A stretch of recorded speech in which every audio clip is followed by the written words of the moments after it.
on your radio, What do you think about these Black Lives Matter that they want to be paid for being what is it, slaves and reparations? Yeah, there. Are you talking about well, I heard they passed in North Carolina. Yes. But it was a small little town in North Carolina that passed reparations for whoever's over there. I'm sure they'll try to do something out here in California. I think they already actually got a little board going that they're going to start looking into it. So yeah, and that's when we, the Raza, need to step up, protest, and I'm talking major, and turn around and tell them, no, nobody gave reparations until the Native Americans and the Mexicans get ours first. We've been going through this crap a lot longer, so I don't want to hear it. Because it's not... Shame on you, fool. Oh, that's embarrassing. Yo, Raza, bro. You guys are kidnapping a baby right now. You're kidnapping right now. That's crazy. That's crazy. You're trying to kidnap you right now, bro. You're taking a baby. That's not fucking family. Like you family. That's fucking family. You don't fucking kill them. People's identity.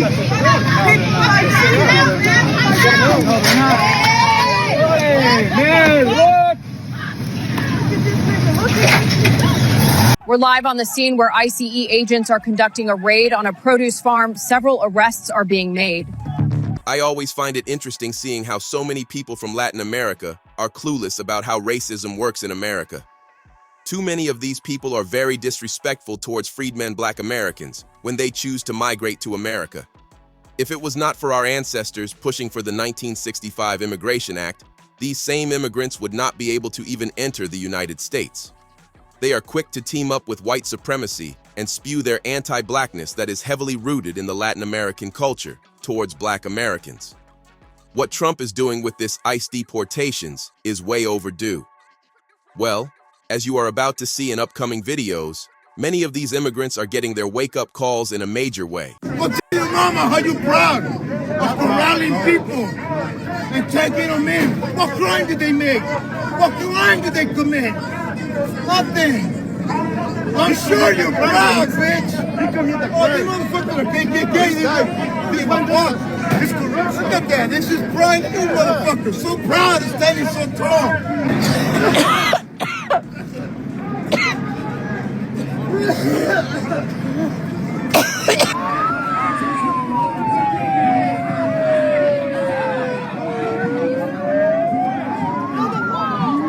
Yeah. He was sorry for these people.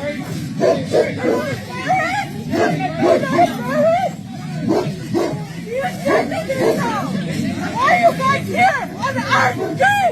These people work hard. These people work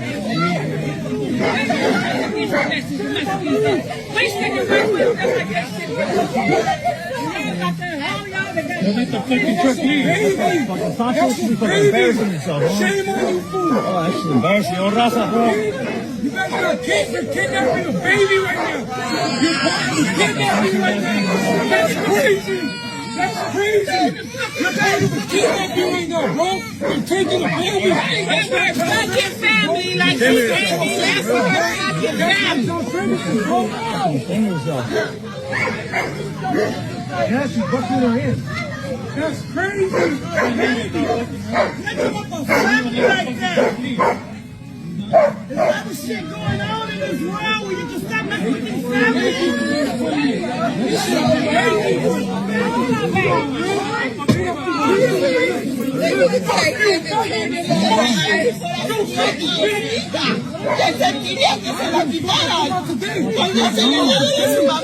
Oh, that's fucked up. Y'all got families at home, they don't care. You don't fucking kill them.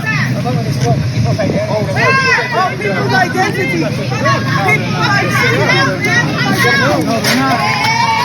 Hey, man, look. What the fuck? Whoa. Hey, what's your deal? Hit me? You fucking ran me off. What's your shit? Oh, hell no. This is, oh my God.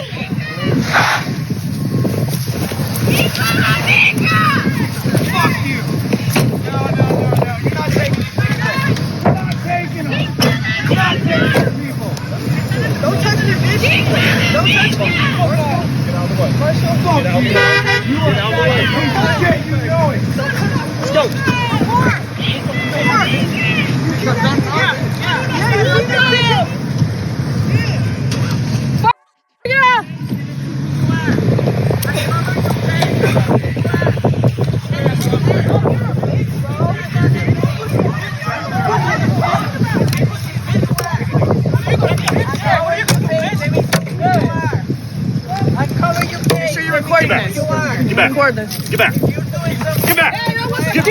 Get back! Hey, what's the key? Fucking nigga! Fuck you guys! Fuck guy! Yeah, he broke that. Fuck you! He broke this. I'll break him more, bitch! Which one? I'll break him more, bitch! I'll break him more! Fuck you! No. Leave it. He didn't do nothing. Just leave it.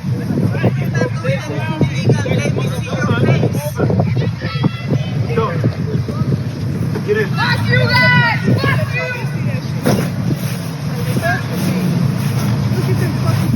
Yeah, fucking pig. Go back in your car, pig. Motherfucker! Yeah. Come. Pero a la fuerza, ¿no? Okay, hey, ya. No, hey, tranquilo. No, okay, hey, tranquilo. Ya está, okay, it's fine. ¿Por qué me tienes que mirar? Vamos. Es una pregunta. La orden aquí no se la podemos transferir con nosotros, ¿ok? Muéstrame la orden de arresto. Muéstrame la orden de arresto. No se la podemos mostrar aquí. Muéstrame la orden de arresto. Muéstrame la orden de arresto. Tiene que ir con nosotros, caballero. Caballero, va a ser peor. No puedes dejar porque va a tener cargo. Mañana se te llama.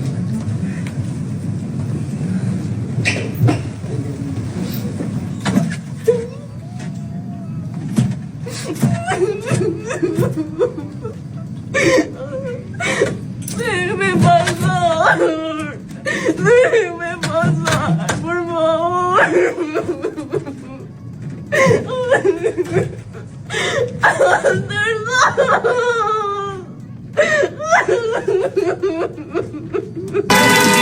Anti-ICE protest and tension boiling over across LA. Fueled by recent immigration enforcement operations outside businesses and a swap meet. We'll go anywhere that our intelligence and our experience takes us. Border Patrol Assistant Chief David Kim Tuesday speaking exclusively with Fox 11. It is a little bit out of the ordinary to see Border Patrol here in Los Angeles. He and his team here working with ICE following President Trump's order to expand deportation efforts across the country. We're here in Los Angeles, deep in the heart of sanctuary territory, and it is a lot more difficult to make these arrests.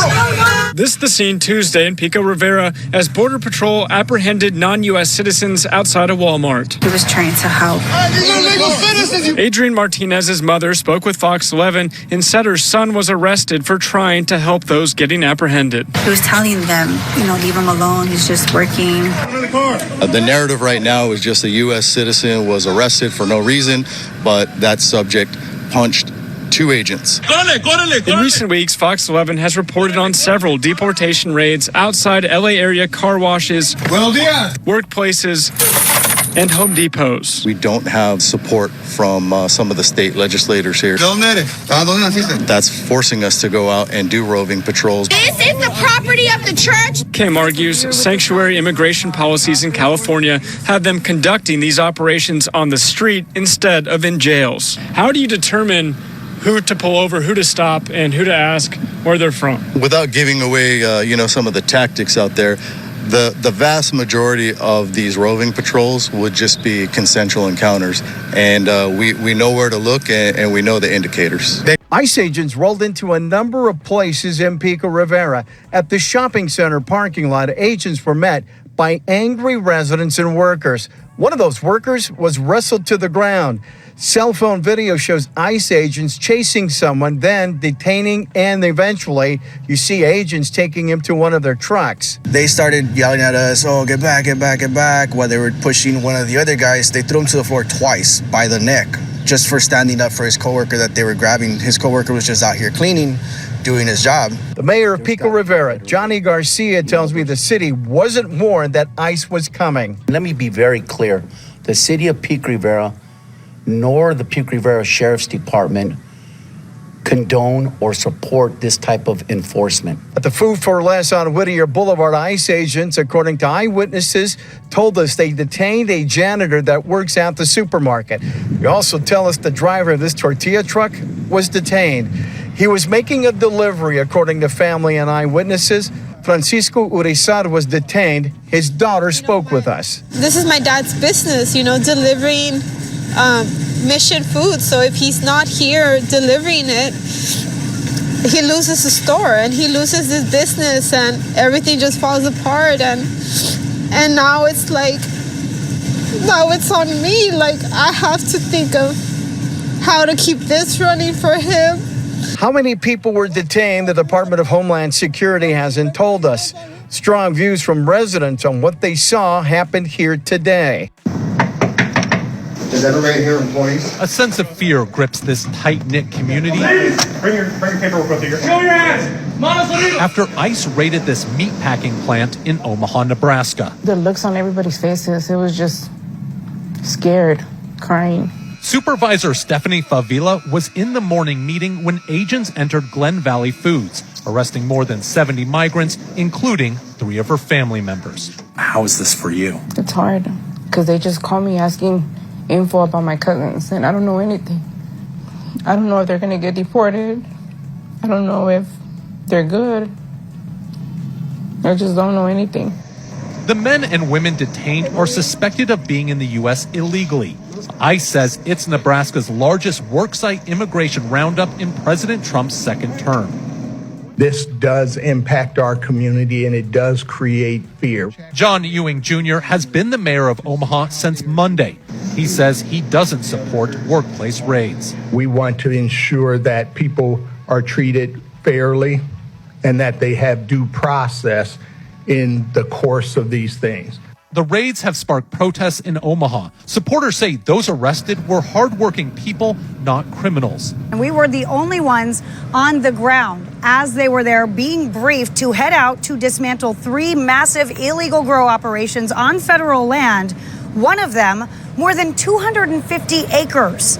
The DEA says these grows are not only on federal land, but they're not controlled. And they're operating outside of the law despite the drug's legality in California. And with these illegal grow operations, oftentimes illegal employment is also rampant. Crime follows crime.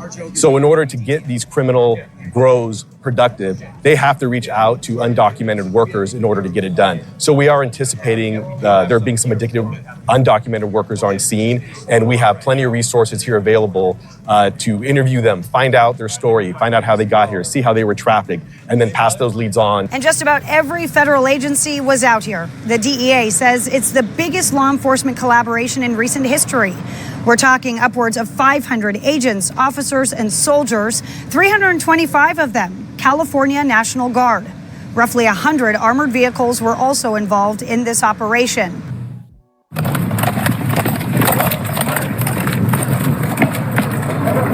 Corre, corre, corre.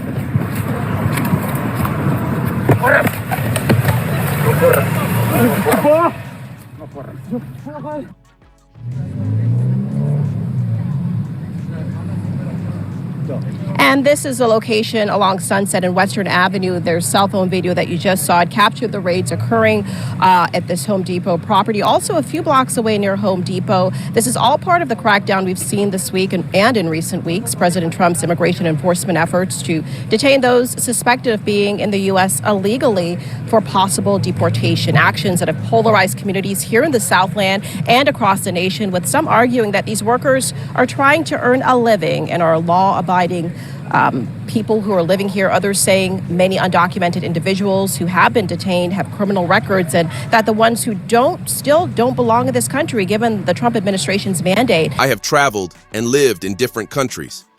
What I have seen is that many countries, whether they are Latin, Asian, European, etc., racist behaviors are mainly covert actions, activities that are hidden or concealed, or overt actions, activities that are open, more in your face. Years ago, as I was on my journey of learning Spanish language, I used to watch several Spanish TV programs such as Sábado Gigante, Despierta America, 12 Corazones, and Primera Impacto, etc.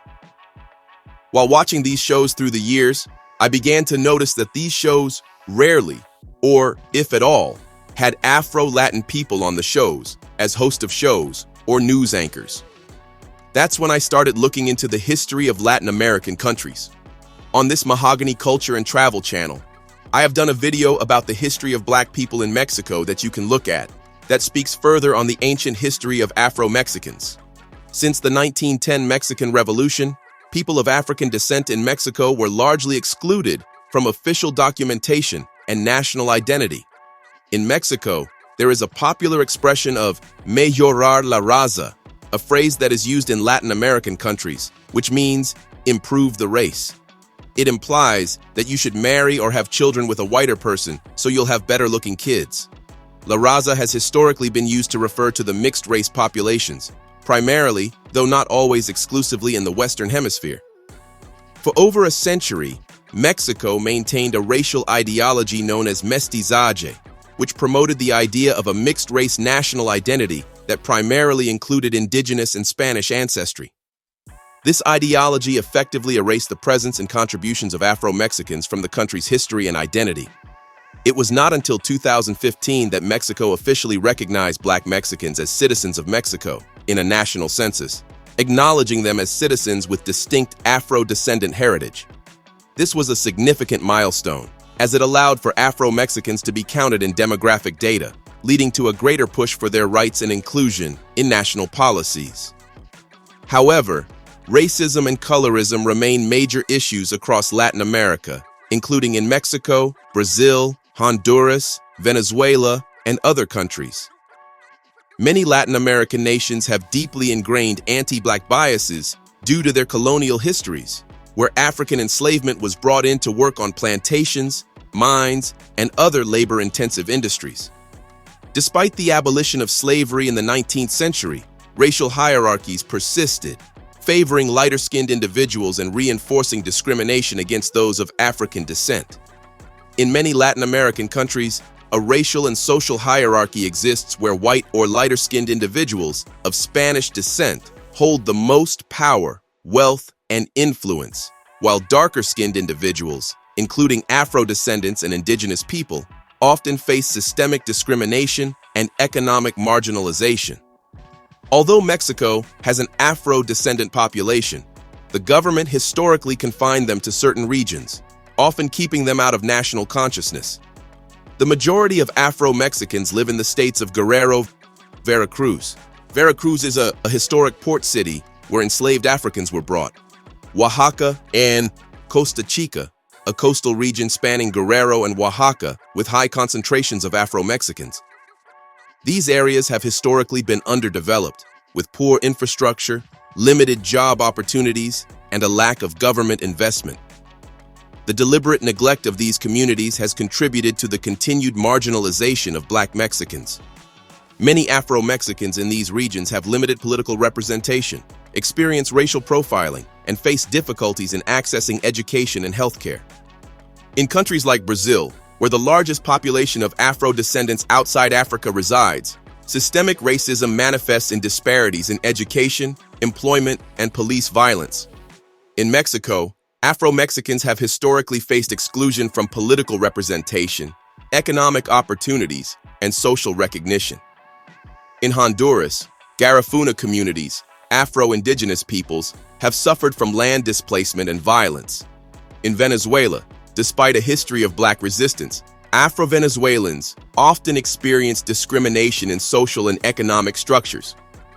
Due to these systemic and cultural issues, Black travelers and expatriates should be cautious when visiting or moving to Latin American countries. While many regions are welcoming, the persistence of racism can affect access to services, treatment by authorities, and general safety. Racial profiling, economic disadvantages, and exclusion from opportunities can make it challenging for Black individuals to navigate these societies. Understanding the history of colonization and its lasting effects can help prepare those who plan to travel or relocate to Latin America, ensuring that they are aware of both the beauty and the challenges that come with experiencing these countries. Tell me what you think about this topic. Hope you find the information in this video informative. Feel free to like, subscribe, share, comment. Thanks for watching.